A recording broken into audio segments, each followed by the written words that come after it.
बहुत सावधानी से कथा सुनिएगा और अपने चित्त में उतारिए। शिव महापुराण की कथा जिसके घर में चल रही है, जिसके टीवियों पर चल रही है, जिसके फेसबुक यूट्यूब पर चल रही है, जिसके मोबाइलों में चल रही है, घर में भले 5 मिनट शिव महापुराण की कथा चले, पर प्रतिदिन अपने मोबाइल को चालू कर 5 मिनट शिव पुराण चालू कर छोड़ दिया। घर में टीवियों पर अगर कथा आए तो भले सुनो चाहे नहीं सुनो, 5-10 मिनट उस टीवी को चालू कर छोड़ा करो, जिससे वो शिव महापुराण के शब्द हमारे घर के वातावरण को शुद्ध करें। पार्वती उल्टी यूं चली कि भगवान शंकर कह रहे हैं कि उसको मत उठा कर लाना, और पार्वती जी गई और माता पार्वती ने भगवान विष्णु का जो बच्चे के रूप में थे उनको गोदी में उठा लिया, घर लेकर आ गई, घर में लाई, भोलेनाथ जी से कहा कितना सुंदर बालक है। शंकर भगवान तो आंख ही नहीं खोले, काय को देखूं। भगवान बोले बापी छोड़ी, अब भी कह रहा हूं, नहीं मैं तो नहीं छोड़ू, उसकी मां आएगी जब दूंगी। भगवान विष्णु गोदी में। अब शंकर पार्वती का नियम था, रोज शाम के समय घूमने जाते थे। 33 कौटी देवताओं में केवल एक देव अधिदेव महादेव कैसे हैं जो प्रतिदिन अपनी पत्नी के साथ घूमने के लिए जाते हैं, प्रतिदिन। अच्छा, इनको देख के लक्ष्मी बहुत कुड़ती थी अंदर से। लक्ष्मी हमेशा भगवान विष्णु उसके देख लो वो चल दिए घूमने, उनको देखो रोज की रोज घूमने जाएं और तुम मुझे कहीं नहीं लेके जाओ। कभी कभी तुमसे भी बोलती होगी, देख ले। तो एक बार भगवान विष्णु ने लक्ष्मी जी से कहा चल तुझे मैं भी तेरे घुमाने ले चलूं, चल अब भी चल। लक्ष्मी जी तैयार होने गई, आते आते बैकुंठ की 24 खिड़कियां बंद करी, 8 दरवाजे बंद करे, शाम हो गई। आते सी बोली अब तो अंधेरा हो गया। भगवान बोले अब तू बता क्या करना, तो कि कल चलेंगे। तो लक्ष्मी जी ने भगवान शंकर विष्णु से पूछा ये बताओ, शंकर भगवान पार्वती जी से यूं कहते कि चल, और पार्वती उठ के चल दी थी, ना ताला लगाती, ना चाबी लगाती, ना कुछ देखती, ना भालती, ना खिड़की बंद करे, ना दरवाजा बंद करे, और उठ के चल दे। तो भगवान विष्णु बोले ताला चाबी वहां लगाई जाए जिसके यहाँ हो, क्या हो, तो कहीं भी तो नहीं है, तो कहीं लगा। तो क्या शंकर जी क्या कुछ नहीं है? भगवान विष्णु बोले थोड़ा बहुत सामान होगा, तो थोड़ा बहुत होगा तो कोई का चुरा के ले जाए तो भगवान विष्णु बोले उनके यहाँ चौकीदार छोड़ के जाए ना, तो उनके यहाँ इतना पैसा कि चौकीदार नहीं, चौकीदार पैसे वाला नहीं है, वो तो गले में से उतार के बब्बा को रख के चले जाए। किसी के बाप में दम हो तो घुस के बता, कौन जाए उनके घर में? घुसे तो घुसे कौन? या तो बब्बा अंदर या तुम अंदर, दो में से। अब माता पार्वती को शंकर भगवान लेकर जाने लगे। पार्वती ने पूछा इसका क्या करें प्रभु? भगवान ने कहा छोड़ दे अंदर। अंदर छोड़ दिया, दरवाजा लगा दिया, कुंडी लगाकर माता पार्वती शंकर जी के साथ भ्रमण पर गई। वापिस लौटकर माता पार्वती जब आई, दरवाजा खोलने लगी, दरवाजा नहीं खुले। खूब धकाया, दरवाजा नहीं खुले। खूब हवाई लगे, दरवाजा नहीं खुले। तब माता पार्वती को क्रोध आया। भोलेनाथ जी से कहा प्रभु अंदर कोई जरूर है। शंकर भगवान बोले कौन है अंदर? दरवाजा खोलो। नहीं खुले। पार्वती ने कहा दरवाजा खोल दे नहीं तो श्राप दे दूंगी। इतने में भगवान विष्णु और लक्ष्मी दरवाजे से बाहर निकले। निकल कर बोले हे भोलेनाथ, ये घर बद्रिकाश्रम हमको अच्छा लग रहा है, दे दीजिए। माता पार्वती आंख में आंसू भर गई। जिंदगी में एक ही तो मकान था, वो भी तुमने ले लिया। भगवान बोले दे दे पार्वती, दे दे, अपना क्या जाए, अपन कहां रहेंगे?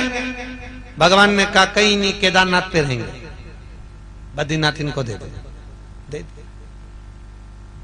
भगवान विष्णु ने लक्ष्मी से कहा लक्ष्मी तूने इस घर से शंकर और पार्वती को बाहर निकाला है, इस घर में मैं तेरे साथ अंदर कक्ष में कभी नहीं बैठूंगा। तू बाहर बैठेगी, मैं अंदर बैठूंगा। आज भी बद्रीनाथ में नारायण अंदर है, लक्ष्मी बाहर है। लक्ष्मी बाहर। शिवजी जाने लगे। भगवान विष्णु ने कहा भोलेनाथ मेरे बद्रिकाश्रम के मंदिर में जो आएगा चने की दाल लेकर आएगा, जो चने की दाल लेकर आएगा और मेरे मंदिर में आकर ओम नमः शिवाय बोलकर अपनी मनोकामना कर कर मुझ नारायण को चढ़ाएगा, उसकी मनोकामना 3 महीने में मैं पूरी कर दूंगा। मात्र 3 महीने। आज भी नियम है। बद्रीनारायण में क्या चढ़ती है? बोलो जम के क्या चढ़ती है? चने की दाल। और क्यों चढ़ती है? कामना। चने की दाल समर्पित। मत। महाराज शास्त्र कह रहा है, शास्त्र वर्णन कर रहा है। बद्र का आश्रम मेरे भगवान शिव का है, गले में सर्प नारायण है तो शंकर के गले में पड़े हुए। ऐसी कोई जगह ही नहीं जहां शिव ना हो। भगवान शिव जैसा कौन है जो दयालु है, कृपालु है, दया का सागर है महाराज। हर जगह सर्वस्वता का निवास करने वाला है, सर्वस्वता। महाराज चले, देवराज के प्राण छूट गए, शिव के धाम को चले गए। एक बिंदुक नाम का ब्राह्मण, वेद व्यास जी लिखते हैं, जिसकी धर्म पत्नी का नाम है चंचुला देवी। क्या नाम? चंचुला देवी। बिंदुक और चंचुला। बिंदुक भी ब्राह्मण कुल में जन्मा था, पर कभी जिंदगी में उसने ब्राह्मण कर्म नहीं किया था। मेरा एक निवेदन आप सभी से, जो जिस वर्ण में जन्मा हुआ है, कोई ब्राह्मण तत्व में है, कोई क्षत्रिय तत्व में है, कोई वैश्य तत्व में है, कोई शूद्र तत्व में है, भगवान ने आपको यदि जन्म दिया है तो शिव महापुराण की कथा कहती है, अपने वर्ण के अनुसार एक बार जिंदगी में एक कर्म जरूर करो। भगवत कितना सुंदर चरित्र है रामचरितमानस का, आप लोगों ने पढ़ा होगा। शिव रामचरितमानस का बहुत सुंदर चरित्र है महाराज। सीता जी विवाह कर अयोध्या में आई, 9 रात्रि तक माता सीता ने अयोध्या का पानी नहीं पिया। 9 रात्रि तक माता सीता ने अयोध्या का भोजन नहीं करा। 9 रात्रि।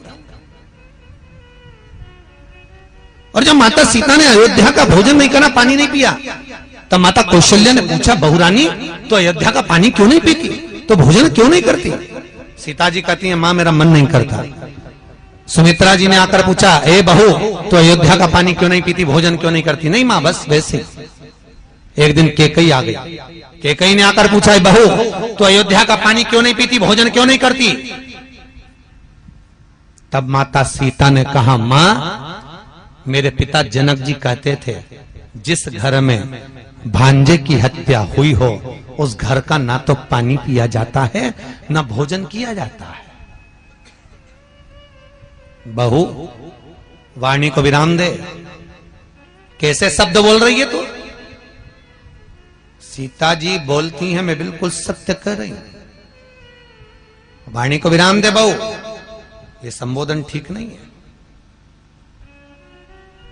आज तक हमारी अयोध्या में किसी ने किसी को नहीं मारा, और तू करे कि जिस घर में भांजे की हत्या हुई है उस घर का पानी नहीं पिया जाता। अग्नि की बात पूरी अयोध्या में फैल गई। दशरथ जी के कानों में शब्द गया कि मेरी बहू ने भांजे की हत्या का दोष लगाया है। पूछा, दशरथ जी के कानों में शब्द गया।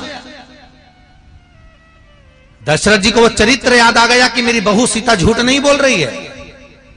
दशरथ जी को वो चरित्र याद आ गया कि जा पहुंचा सरयू तीर, भरन को नीर, विपत्ति का मारा, जल भरने गया बेचारा। श्रवण पानी को आया था, वो जल में तुम भी डुबोया था। अरे धोखे से मारा बाण, कलेजा फाड़ा, जल भरने गया बेचारा। तब श्रवण कुमार ने कहा था, दशरथ जी जब बोले थे, मैंने तो हिरना जाना था, नहीं श्रवण को पहचाना था। अरे धोखे से मारा बाण, कलेजा फाड़ा, जल भरने गया बेचारा। तब श्रवण कुमार ने कहा था, मामा जी भेद बता देना, पितु मात को नीर पिला देना। मेरे पांव पड़ी जंजीर, हुआ अंधियारा जल भरने गया बेचारा।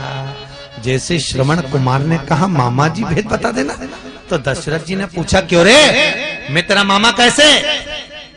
श्रवण कुमार कहते मामा जी मेरी माँ से रोज पूछता था माँ मेरा मामा कैसे लगते हैं, तो मेरी माँ ने कहा था तेरे मामा के मस्तक पर सूर्य वंश का तिलक है। आज आपके माथे पर तिलक देखा इसलिए आपको मामा कह दिया, इसलिए मामा कहा है आपको मामा का। ये कंपनी का ट्रेडमार्क है तिलक, कि तुम कौन सी ब्रांड के हो, इससे ब्रांड का ठिकाना पड़ता है। त्रिपुंड लगा है तो शंकर वाला, यू मार्क का लगा है तो नारायण वाला, बिंदी लगी है तो देवी जी वाला, काला बिंदी लगी है तो निम्बार्क वाला।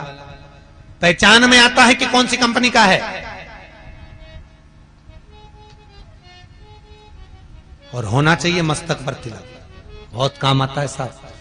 आजकल मृत्यु का कोई ठिकाना नहीं, कब प्राण छूट जाए। मौत का क्या भरोसा, अटैक आ जाए, शुगर बढ़ जाए, एक्सीडेंट हो जाए, मालूम पड़े कहीं गिर गए पड़ गए चले जाए, मृत्यु का किसका ठिकाना। तो मरते समय राम नहीं निकला कृष्ण नहीं निकला मत निकलने दो। अगर मस्तक पर तिलक होगा तो यम के दूत बंदी बनाने आएंगे और माथे पर तिलक लगा हुआ देखेंगे तो पहचान जाएंगे ये अपनी कंपनी का माल नहीं, ये तो भगवान की कंपनी का माल है, तो भगवान के धाम ही जाएगा, ये अपनी कंपनी का नहीं। और जिसके माथे पर तिलक नहीं होता तो उसको नरक में ले जाके पटक दिया जाता है। होता है जो माल कंपनी नहीं लेती वो कबाड़े वाले लेते। अरे बोलो सही है कि गलत है? जो कंपनी लेगी वो कबाड़े वाले लेंगे, हर माल 2 रुपया ले जाके पटक देंगे। कंपनी का माल। श्रवण कुमार करे मैंने आपको मामा इसलिए कहा क्योंकि आपके मस्तक पर तिलक है। मेरे माता पिता को नीर पिलाना दशरथ जी लेकर गए। जो दशरथ जी ने देखा श्रवण के माँ बाप को, आंख में आंसू भर गए।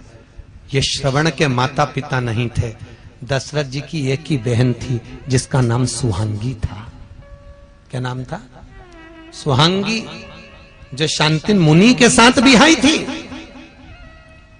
और यहां श्रवण कुमार के जो माता पिता थे वो सुहांगी और शांतिन मुनि थे।